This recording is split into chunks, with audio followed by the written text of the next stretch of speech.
சரிங்க ரசிகர்களே, இன்னைக்கு நம்ம படம் பத்தி சொல்ல போறேன். ஒரு அட்டகாசமான பயங்கரமான வளர்ச்சி கதை. ராப் நியூ பேர். பாருங்க, ஒரு வெறிச்சோடிய ரோடு. ஒருத்தர் காரோட முன்னாடி நடந்து போறாரு. கார் கட்டுப்பாட்டை இழந்து மரத்துல மோதிடுது. அந்த யாரோ எழுந்து ரோட்ட நடுவிலிருந்து காரை நோக்கி நடந்து போறாரு. அப்புறம் ஜஸ்டைன் அவங்க அப்பா அம்மா கூட சாப்பிடுறாங்க. சைவம் தான். அவங்க அம்மா ஜஸ்டைன் சாப்பாட்டுல மாமிசம் கண்டுபிடிச்சாங்கன்னா ரெஸ்டாரண்ட் ஓனர் மேல கொதிச்சு போயிட்டாங்க. ஜஸ்டைன் இந்த வருஷம் விலங்கு கல்லூரிக்கு போறா. முதல் தடவையா தனியா இருக்கா. அவங்க அப்பா அம்மா அதே கல்லூரியில சந்திச்சாங்கன்னு தெரியுது. அவங்க அக்கா அலெக்சியா ஜஸ்டைனை விட சுறுசுறுப்பானவ. அவளும் அதே கல்லூரியில படிக்கிறா. ஜஸ்டைனோட அப்பா அம்மா கல்லூரியில விட்டுட்டு போறாங்க. அலெக்சியா உதவி பண்ணுவாளான்னு சொல்லிட்டு ஜஸ்டைன் அவங்க புது ரூம்மேட் ஆட்ரியனோட போய் சேர்ந்தா. அதே இரவு senior students first year students ரூம்ல நுழைஞ்சு ஆரம்பிச்சுட்டாங்க. அட்டகாசம். பொருட்களை எல்லாம் வீசி எரிஞ்சாங்க. படுக்கையையே ஜன்னலுக்கு வெளியே தூக்கி போட்டுட்டாங்க. இது ரேக்கிங்கா இருக்கு. ஜஸ்டைன் ஃபர்ஸ்ட் இயர் மாணவியோட சேர்ந்து வெளியே வரிசையா நிக்க வைக்கப்பட்டா. என்ன நடக்குதுன்னு அவங்க புரியாம குழம்பிட்டாங்க. அவங்களை முழங்காலில் நடக்க சொன்னாங்க. பாதி நடனம் இல்லாம சிலர் உள் உடைகள் மட்டும் போட்டுக்கிட்டு ஒரு பெரிய கல்லூரி பார்ட்டிக்கு அவங்களை அழைச்சிட்டு போனாங்க. எல்லாரும் சந்தோஷமா ஆரவாரமா இருந்தாங்க. ஜஸ்டைன் அவங்க அக்கா அலெக்சியாவை தேடினா. கொஞ்ச நேரத்துல அக்காவை கண்டுபிடிச்சா. ரொம்ப நாள் கழிச்சு சந்திச்ச சந்தோஷத்துல இருவரும் உருகி போயிட்டாங்க. பல படங்கள் இருந்த ஒரு அறைக்குள்ள அவங்க போனாங்க. அலெக்சியா அவங்க பெற்றோரோட பேட்ச் புகைப்படம் காமிச்சா. அதுல பெற்றோர் விலங்கு இரத்தத்துல நனைஞ்சு நின்னு இருந்தாங்க. அலெக்சியா வரும் நாட்களில் அவளும் அப்படித்தான் பண்ண போறேன்னு ஜஸ்டைன் கிட்ட சொன்னா. அடுத்த நாள் ஜஸ்டைனும் அவங்க கிளாஸ்மேட்ஸும் ஒரு அறைக்கு போனாங்க. அங்க ஒரு குதிரைக்கு இன்ஜெக்ஷன் போட்டு கொன்னாங்க.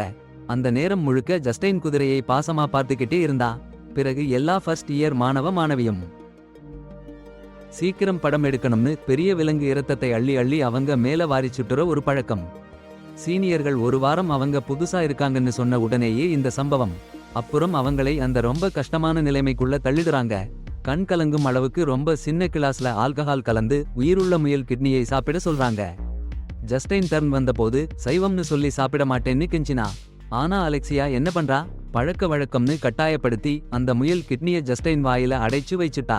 அந்த இரவு முழுக்க உடம்பு அரிச்சலா உறங்க விடாம வச்சுச்சு. காலையில எழுந்தபோது உடம்பு முழுக்க அலர்ஜி போல ரேஷஸ் விழுந்துச்சு. ஸ்கூல் நர்ஸ் கிட்ட போறதுக்குள்ள அந்த ரேஷஸ் உறிஞ்ச ஆரம்பிச்சிடுச்சு. நர்ஸ் என்ன கேக்குறாங்கன்னா மாதவிடாய்க்கு இல்லன்னா வேற என்ன சம்பவம் நடந்ததுன்னு கேக்குறாங்க. ஜஸ்டைன் எதுவும் இல்லன்னு சொன்னா. உடனே ஃபுட் பாய்சனிங்னு சொல்லி கிரீம் போட்டு அனுப்பிட்டாங்க. கிளாஸ் போக போற வழியில சீனியர் ஒருத்தி அவளை சாண கையில விழுந்த மாதிரி முன்னாலேயே நடந்து போயிட்டு டக்குன்னு தள்ளிட்டாங்க. கீழே பாருடான்னு கத்துறாங்க. அன்னைக்கு என்ன டெரஸ் கோட்னு தெரியாம ஜஸ்டின் இருந்தா இந்த டெரஸ் கோட்ல இல்லைன்னா டயப்பர் போடுன்னு கட்டளையிட்டாங்க. அப்புறம் ராத்திரி அலெக்சியா கிட்ட உடை கொடுன்னு கேட்டா. ஜீன்ஸ் டி ஷர்ட் தான் இருக்குன்னு சொல்றா. அலெக்சியா உடை தேடிட்டு இருக்க ஜஸ்டின் அவங்க ரைட்டிங் பார்த்து பேய் ரைட்டிங்னு கத்திட்டா. கடுப்பான அலெக்சியா ஒரு உடையை வீசி போடா இங்கிருந்துன்னு சொல்லிட்டா. படுக்கையை மேலே இழுக்க போய் எடை அதிகமா இருந்து ஏட்ரியன் கிட்ட உதவி கேட்க போனா. அட பாவி, ஏட்ரியன் வேற ஒரு ஆம்பளையோட அப்படியே கொட்டி கிடக்குறாங்க. கே தானாம். அடுத்த நாள் சாப்பாட்டு டைம்ல லேப் கார்ட்ல பர்கர் பாட்டி திருடி புடிச்சு பிடிபட்டா. காலேஜ் வெளியில சாப்பிட போனாங்க. அப்போ கார் ஒன்னு கவிழ்ந்து கிடக்கு. முதல் காட்சியில மாதிரி அப்புறம் அவங்க ஒரு லாரி நிறுத்தத்துக்கு போறாங்க. அங்க சர்மா வாங்கி சாப்பிடறாங்க. அப்பதான் ஒரு லாரி டிரைவர் வந்து ஆட்ரியனோட காதுல கை வச்சு பேச ஆரம்பிக்கிறாரு. ஆனா ஜஸ்டினோட சாப்பாட்டு முறை பார்த்து அவரு கவனம் மாறிடுச்சு. ஜஸ்டினுக்கு இறைச்சி ரொம்ப பிடிச்சிருக்குன்னு தெரிய வந்தாச்சு. அந்த இரவு அவ ஜஸ்டின் ஃப்ரிட்ஜ்ல இருந்து கச்சா மீன் எடுத்து சாப்பிட்டா. அடுத்த நாள் ஜஸ்டின் பேப்பரில் கள்ளம் பண்ணினேன்னு ப்ரொஃபசர் சொல்லி கேவலப்படுத்தினாரு. அவ நரம்பு பிதுங்கி முடி கடிச்சுக்கிட்டே பேசினா. ஆட்ரியன் கிட்ட கேள்வித்தாளுக்கு சாப்பிட்ட சாப்பாட்டுல என்னோட சொல்றாங்கன்னு கூப்பிட்டு அவங்க சொல்றாங்கன்னு சொல்லி கூப்பிட்டு அவங்க சொல்றாங்கன்னு சொல்லி கூப்பிட்டாங்கன்னு சொல்றாங்கன்னு சொல்லி கூப்பிட்டாங்கன்னு சொல்லி கூப்பிட்டாங்கன்னு சொன்னாங்க. டாய்லெட்ல போய் வாந்தி எடுத்தா. அவ கடிச்ச முடியையும் வெளியே எடுத்தா. அந்த இரவு இரு சகோதரிகளும் சந்தோஷமா பேசிக்கிட்டாங்க. ஜஸ்டின் அலெக்சியாவை அவங்க ரூம்ல தங்க சொன்னா. பல் துலக்கிற போது ஜஸ்டின் அவ சகோதரியோட அதே ஸ்கின் கிரீம் இருக்குன்னு பார்த்தா. ஆனா அலெக்சியாக்கு எந்த பிரச்சனையும் இல்ல. அப்புறம் அலெக்சியா ஜஸ்டினோட உடம்பு முடிய பார்த்துட்டு சொல்ல போறா. அவளுக்கு பிரேசிலியன் வாக்ஸ் செஞ்சப்போ அலெக்சியா தவறுதலாக இடது கை நடுவிரலை வெட்டிட்டா. அதனால அவள் மயங்கி விழுந்துட்டா. பாவம். ஜஸ்டைன் ஆம்புலன்ஸ் கூப்பிட்டா. 15 நிமிஷமாச்சு வர. தேடினா ரத்தம் நிறைய சொட்ட. அப்புறம் என்ன நடந்ததுன்னா ஜஸ்டைன் அவள் சகோதரியோட வெட்டப்பட்ட விரலை சுவை பார்த்தா. அப்புறம் என்னன்னா பல நாள் பசிச்ச மாதிரி அந்த விரலை அவள் சாப்பிட ஆரம்பிச்சுட்டா. கேட்டா நம்ப மாட்டீங்க, அவளுக்கு கேன்பிளிஜம்னு கூட தெரியல. சிறிது நேரத்துக்கு அப்புறம் அலெக்சியா எழுந்தா. அவள் சகோதரி மனித விரலை மென்று சாப்பிடுறத பார்த்து அதிர்ந்து போட்டா. அப்புறம் ஹாஸ்பிடல்ல அலெக்சியாவ அவங்க அப்பா அம்மா வந்து சேர்ந்தாங்க. அலெக்சியா குயிக்கின்னு அவங்க நாய் கடிச்சுச்சுன்னு பொய்ய சொன்னா. ஜஸ்டைன் ஓடினா அப்பா பின்னாடியே. சரியா என்ன நடந்ததுன்னே தெரியாம குயிக்கிய அப்புறம் பண்ணணும்னு சொன்னாரு. மனுஷன் மாமிசம் ருசி பார்த்த நாய் வச்சுக்க முடியாதுன்னு, 2 பொண்ணுக வைக்க கூடாதுன்னு சொல்லி அவரு சொன்னாரு. ரொம்ப கஷ்டம்னு. இவ்ளோதான். அம்மா அப்பா போனதும் அலெக்சியா ஜஸ்டினையும் கூட்டிட்டு வெறிச்சோடிய ரோட்டுக்கு போனா. அங்க ரோட்டோரமா உட்கார்ந்து கார் வரட்டும்னு பொறுமையா காத்திருந்தா. ஒரு கார் வந்ததும் புஷ்னு ஓடி போய் மரத்துல மோதி விழுந்தது கார். இத பார்த்த ஜஸ்டினுக்கு பயம் கொள்ளை. ஆனா அலெக்சியா சும்மா ரோட்ட நடுவுல இருந்து எழுந்து அந்த கார் கிட்ட நடந்து போனா. ஜஸ்டினா அவளை நிறுத்த பார்த்தா. ஆனா அலெக்சியா எதுவும் கேட்கல. கார் டோர் திறந்து காரோட உள்ள பாசஞ்சர் ரத்தத்தை நக்க ஆரம்பிச்சா. அவளுக்கும் மனுஷ மாமிசத்துல ஆசை இருக்குன்னு தெளிவா தெரிஞ்சுச்சு. ஆரம்பத்திலேயே காரோட முன்னாடி ஓடினது அலெக்சியாதான்னு புரியுது. ஜஸ்டினுக்கு அவங்க அக்கா மேல கொள்ளாப்பு. ஏன்னா அப்பாவி மனுஷங்களை எல்லாம் அலெக்சியா உள்ள பிடிச்சு கொள்றா. அடுத்த நாள் ஆட்ரியன் கிளாஸ்ல மெடிக்கல் ஷூட் கட்ட கூப்பிட்டான். ஜஸ்டின கழுத்தை பார்த்துட்டு இருந்தா. அப்புறம் ஆட்ரியன் சட்டை இல்லாம பந்து விளையாடுறத பார்த்து கண்களை நிறுத்தாமல் பார்த்தா. அடுத்த சீன்ல ஜஸ்டின் வேற மாதிரி மாறி போயிருந்தா. அக்கா மாதிரி உடை போட்டு லிப்ஸ்டிக் போட்டு சவுண்டு கேட்டுக்கிட்டு. அடடா, கண்ணாடிய முன்னாடி நின்னு அந்த பாட்டு சத்தத்துல தன்னைத்தானே முத்தமிட்டு நக்கிக்கிட்டு இருந்தா. அப்புறம்தான் லிவிங் ரூம்ல அலெக்சியாவையும் ஆட்ரியனையும் வீடியோ கேம் விளையாடிட்டு இருக்க பார்த்தா. ஆட்ரியன் பாட்டிக்கு போயிட்டான். இரு அக்காளும் கேம் விளையாடிட்டு இருந்தப்போ அலெக்சியா சொன்னா மனுஷ மாமிசத்து மேல உள்ள ஆசைய அடக்க முடியாதுன்னு. அந்த பயங்கரமான சொல்லு கேட்டதும் ஜஸ்டைன் அந்த இரவு முழுக்க குளிர்ச்சியான சீரலும் நடுக்கமுமாக உறங்க முடியாம போயிட்டா. கொஞ்ச நேரத்துல அருகிலிருந்த பாட்டிக்கு போனா. அங்க போன உடனே ஒரு சீனியர் அவளை நீல நிற பெயிண்ட்ல அடிச்சிட்டாரு. அப்புறம் ஒரு அறையில போய் நிற்க சொன்னாங்க.